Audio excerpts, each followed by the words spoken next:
ಸ್ವಯಂ ರಾಜೀನಾಮೆ ಕೊಟ್ಟು ಹೋಗಿದ್ದಿದ್ರೆ ಅವ್ರ ಗೌರವ ಇನ್ನೂ ಹೆಚ್ಚಾಗ್ತಿತ್ತು.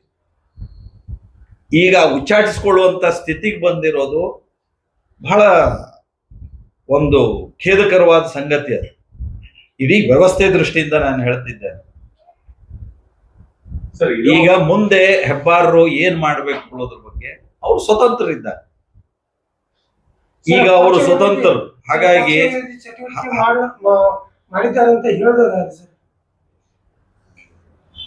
ಭಾರತೀಯ ಜನತಾ ಪಾರ್ಟಿಯ ಸಂಘಟನೆ ವ್ಯವಸ್ಥೆ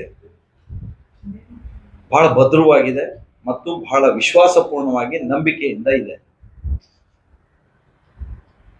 ಇದು ಯಾವುದು ನಿಮಗ್ ಗೊತ್ತಿಲ್ಲದೆ ಇರೋದು ನಿಮ್ ಪ್ರಶ್ನೆಯನ್ನ ನಾನು ಕೇಳ್ತಾ ಇಲ್ಲ. ನಿಮಗೆ ನನ್ಗಿಂತ ಜಾಸ್ತಿ ಗೊತ್ತದೆ ನಮ್ಗೆ ನಮ್ಮ ವಿರುದ್ಧ ಎಷ್ಟು ಕೆಲಸ ಏನೇನ್ ಮಾಡಿದ್ದಾರೆ. ಮುಗಿಸ್ಬಿಡ್ತಾರೆ. ನಾನು ಅವ್ರು ಕೇಳಿರೋದು ಅವ್ರು ಅವ್ರದ್ದು ಕೇಳಿ ಮುಗಿಸ್ಬಿಡ್ತಾರೆ.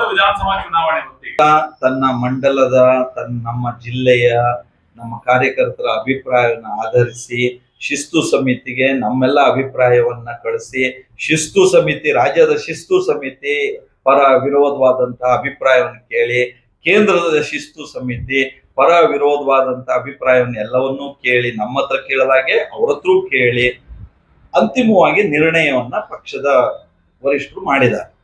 ಆ ನಿರ್ಣಯ ನಾವು ಸ್ವಾಗತಿಸ್ತೀವಿ. 2 ಪ್ರಶ್ನೆ ಇದೆ. ಉಚ್ಚಾಟನೆ ಆಗಿದೆ, ನಾವು ಅದನ್ನು ಸ್ವಾಗತಿಸ್ತೀವಿ. ಅವರು ಮುಂದಿನ ಯಾವುದೇ ಘಟನೆಗಳು ಏನೇನ್ ಆಗತ್ತೆ ಏನೇನ್ ಹೋಗುತ್ತೆ ಅನ್ನೋದನ್ನ ಆಯಾ ಸಂದರ್ಭದಲ್ಲಿ ಭಾರತೀಯ ಜನತಾ ಪಾರ್ಟಿಯ ನಮ್ಮ ತತ್ವ ಸಿದ್ಧಾಂತದ ಹಿನ್ನೆಲೆಯಲ್ಲಿ ಕಾಲಕ್ಕೆ ಸೂಕ್ತವಾದ ನಿರ್ಣಯವನ್ನ ನಾವು ಆಯಾ ಸಂದರ್ಭದಲ್ಲಿ ನಾವು ನಿರ್ಧರಿಸ್ತೇವೆ. ನಮ್ಮ ವರಿಷ್ಠರು ನಿರ್ಧರಿಸ್ತಾರೆ, ನಾವೆಲ್ಲ ನಿರ್ಧರಿಸ್ತೇವೆ. ಅದಕ್ಕೆ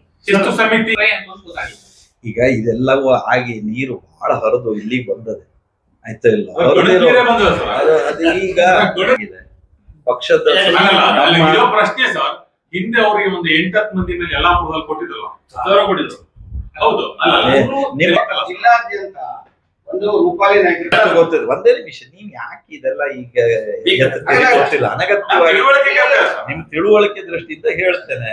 ನಾನು ಮೊದಲೇ ಹೇಳಿದ್ದೇನೆ, ಆಂತರಿಕ ಪ್ರಜಾಪ್ರಭುತ್ವದ ವ್ಯವಸ್ಥೆಯನ್ನ ಅತ್ಯಂತ ನಂಬಿಕೆಯಿಂದ ನಾವು ಅನುಷ್ಠಾನಗೊಳಿಸ್ಕೊಂಡಿರುವಂತವ್ರು. ಇದೆಲ್ಲ ಪ್ರಕ್ರಿಯೆ ಇದೊಟ್ಟು ನಡೆದದೆ, ಏನೇನ್ ನಡೆದದೆ ಅದೆಲ್ಲ ಆದ್ಮೇಲೆ ಎಲ್ಲಾರ ಯಾರೇ ಪತ್ರ ಬರೆದ್ರು ಅದ್ರ ಮೇಲೆ ರಾಜ್ಯದ ನಾಯಕರು, ನಮ್ಮ ಶಿಸ್ತು ಸಮಿತಿ ಮತ್ತು ಕೇಂದ್ರದ ಶಿಸ್ತು ಸಮಿತಿ ರಾಜ್ಯದಿಂದ ಶಿಫಾರಸಾಗಿ ಹೋಗಿರೋದಕ್ಕೆ ನಾವು ಆಂತರಿಕ ನಮ್ಮ ಪ್ರಜಾಪ್ರಭುತ್ವದ ವ್ಯವಸ್ಥೆ ಅಂತಲೇ ನಾವೆಲ್ಲಾ ಪತ್ರವನ್ನು ಒಂದೇ ಅಳತೆಗೋಲಲ್ಲೇ ನೋಡಿ ಕ್ರಮ ತೆಗೆದುಕೊಂಡು